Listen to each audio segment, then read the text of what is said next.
Ospreys fight back from 11 points down but run out of steam in the final minutes. My name's Mark, let's talk rugby.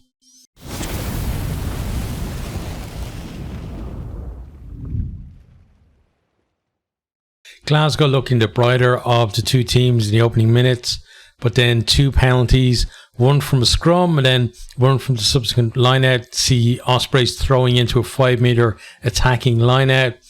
The maul sucks in some of the defence and then Kieran Williams darts over to score. It's converted by Walsh for 7-0. A little bit against the run of play, but well worked by Ospreys, who took the chance when they got it. Glasgow then win a penalty. They kick that to the corner. They move it from the line-out, but Ospreys' defence is beginning to drive them back, including just a massive double hit on Peterson. Then Johnny Matthews gets pinged for a neck roll. Great defence from Ospreys there. Matt Prothero then gets to a kick through first, but the ball, he grounds it on basically on the touchline over the try line. So it's no try. It was great as well to see the assistant so certain, said to the referee, it's definitely grounded on the line, so it's no try.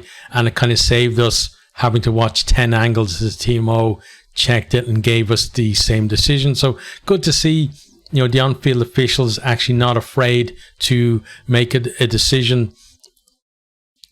He was very clear about it and we could just get on with the game. Ospreys clearly on top then at this stage, as that score really seemed to kind of boost their confidence, but still it's only a 7-point game. They're moving the ball, but they're not really getting those incisive breaks that would lead to extra scores. Duncan Weir then gets a yellow card for a high hit on Kieran Williams. There's mitigation as referee said it was a bit of a passive tackle and there was a step just before contact as well. Walsh pops over the penalty for 10-0.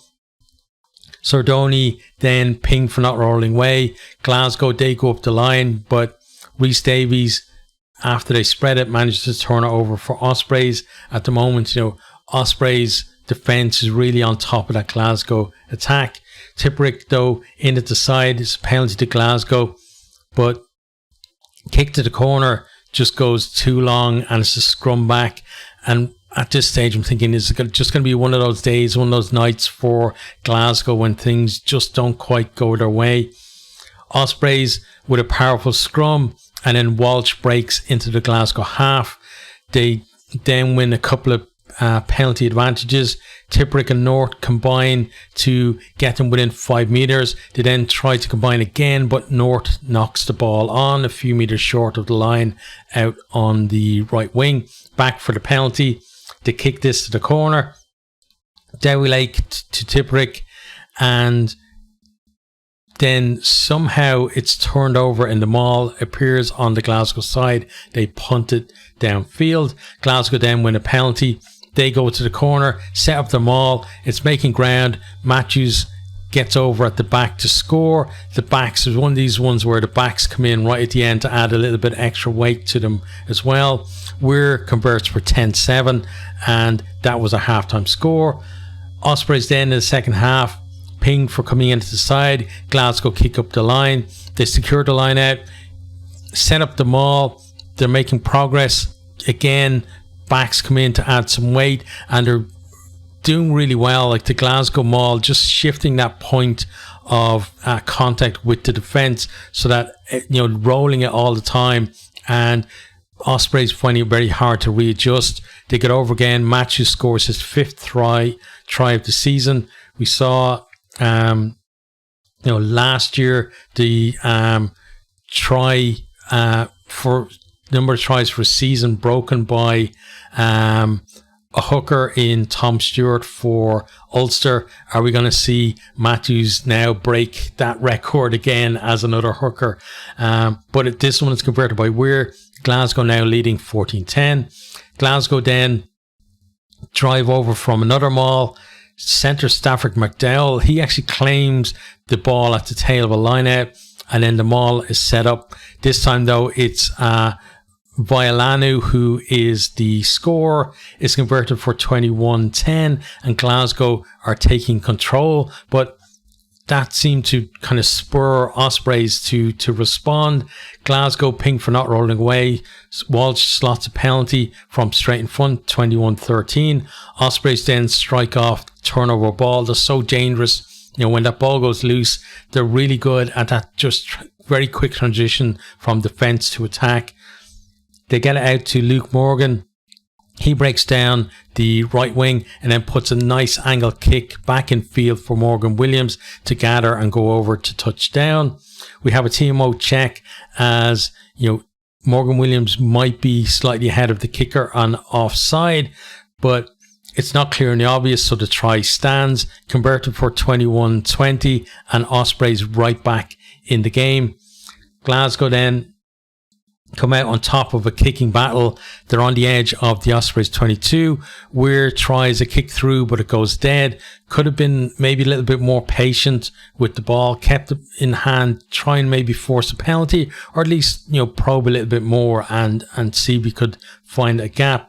Henko Venter then gets pinged for playing the 9, and Ospreys have a chance to take the lead from the tee. Jack Walsh does the honours, 23-21. Ospreys with just over 5 minutes to hold out. But Garen Phillips, he gets told, you know, not to play the 9 by the referee, and of course he plays the 9. Penalty to Glasgow. This one is much tougher kick for Weir.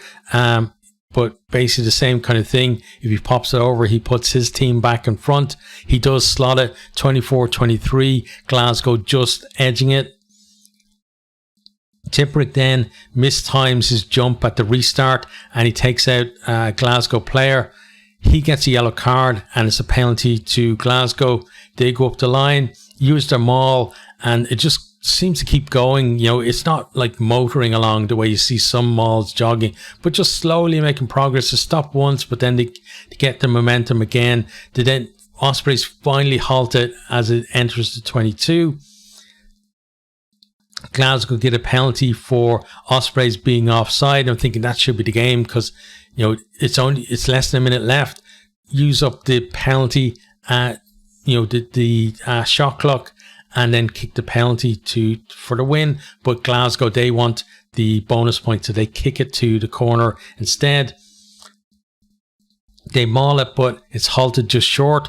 Venter then goes. He's stopped just shy of the line as well. And then finally, Alan Dell goes over for that bonus point try. Weir then converts, and that denies Ospreys a losing bonus point. A little bit, you know, unfair on Ospreys on the balance of play. That they certainly deserved at least 1 point out of the game. Final score 31-23. So let's have a look at the stats from the game. Now I'm hoping that they've updated the stats properly, because it had, I don't know what it is with the URC stats, but they're very slow at updating stuff. Yeah, still have the wrong number of tries for the Warriors. The Warriors obviously got 4 tries because of the bonus point. But yeah, looking at the attack, it says 2 tries to 3, but it was actually 2 tries to 4. And this is so frustrating because I love stats, and I'd love to have this job of updating all these stats and putting better stats, because I think the URC stats are probably the weakest. Certainly the official stats are the weakest of any of the major leagues, and I'd just love to have a job doing stats for the URC, because I think, you know, honestly I could actually do a better job than whoever it is that's doing it now. But 2 tries to 4 in Glasgow's favour. Possession 51-49. Ospreys the ones really putting it through the hands more, and holding on to more in kind of in stretches as well. Clean breaks 3-1 in favour of the Ospreys. Defenders beaten 14-6. So you can see Ospreys playing with a lot of ambition, but you know, you need that nous as well to close out the game at the end. And just certainly that silly penalty coming into the side when you're told not to really was, you know, just kind of schoolboy errors really there. And then the Tipperick one, maybe a little bit unfortunate for him, mistiming, but still got to be a bit more careful in those situations. Offloads then 4 each. And again, no real offloads that had huge impact on the result of the game. Onto defense then, territory was 50-50, and it wasn't, it swayed back and forth, and that's what made this game so enjoyable to watch, was the fact that Glasgow, first of all, Ospreys started well, then Glasgow got themselves that 11-point lead, then Ospreys came back at them, got themselves ahead, and then Glasgow finally turned it back in their favour as well. Number of tackles 121 to 134. Missed tackles just 6 for the Ospreys is excellent. 14 for Glasgow, but look at the tackle success. 95% for Ospreys is amazing at this level. I always talk about in URC level, 85 to 87 is kind of a pass mark. So even Warriors tackling at 91 is a really good performance, but 95% for Ospreys is, just something to crow about. I think obviously they'd rather have won the match and maybe missed a few more tackles. So turnovers 1, then 4 for the Ospreys, 6 for the Warriors. Kicks retained, 4 by the Ospreys, 2 from Glasgow. Ospreys really were very competitive on the kicks. And some nice ones as well from Walsh, just getting the length just right to allow his players to contest as well. Kicking success, ignore it. It's a nothing stat. Again, please, URC, give me a job doing your stats for you. I'll do a better job, I swear. Penalties conceded then, 9 for the Ospreys, 10 for Glasgow. Which is kind of a lot of penalties for a game. It's not like massively a lot of penalties, but we saw, maybe about 60% of that in the previous game, the game that I just covered, which is Benetton versus Stormers. But it didn't feel like a game where there certainly weren't penalties coming in batches. Other than that, Ospreys won for the opening try, where there was 2 penalties, one after the other. The penalties was kind of spread out throughout the game. But in terms of then players, obviously Johnny Matthews getting 2 tries, 5 for the season. He gets himself the official player of the match award as well. I thought that young Jack Walsh at 10 for Ospreys had an excellent game for them. Kieran Williams was lively as well. Most carries got Dowie Lake for Ospreys with 10, and Sione Violanu 7 for the Warriors. And Violanu, I thought, had an excellent game. He had those 7 carries. He had 1 clean break. He got himself a try as well, and then puts in 15 tackles in the game, along with Harry Deeves from Ospreys, the top tackler in the game too. Then turnovers 1, Justin Tiprick, you can always rely on him. He's the top turnover guy with 2. Matt Ferguson pitched in with 1 for the Warriors as well. But yeah, Warriors they've looked decent in some games this year, catching Leinster in the first game and being able to, Leinster came back at them and they're able to go again. And the same with this one, Ospreys came back at them and they're able to go again. And that's, something that if they can carry that on throughout the season, if they get into, the knockout stages of this competition or in Europe as well, that ability to be able to do that is just going to be give them an extra edge, I think, in games, and that extra belief as well that even if they're losing with kind of 5 or 10 minutes to go, that they have that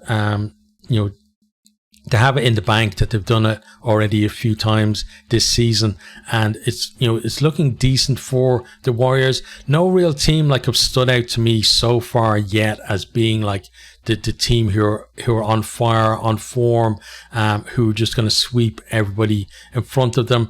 The Bulls at the moment, as I'm talking, sit top of the table. There's a few more games to go though before that's all decided, but Glasgow now are up there with them too. Bulls have looked excellent in the 3 wins that they had, but not so good in that 1 defeat that they had as well, and the same with Glasgow. So who knows, maybe Connacht are going to be that team if they win their game that's kicking off now, actually in a couple of minutes as I'm speaking. Maybe they're going to be the ones who are leading the pack, but it looks like we're going to have a very competitive season here, like with teams able to knock each other over, which makes me very excited for the next, we've got 14 more rounds of this. Yes, please.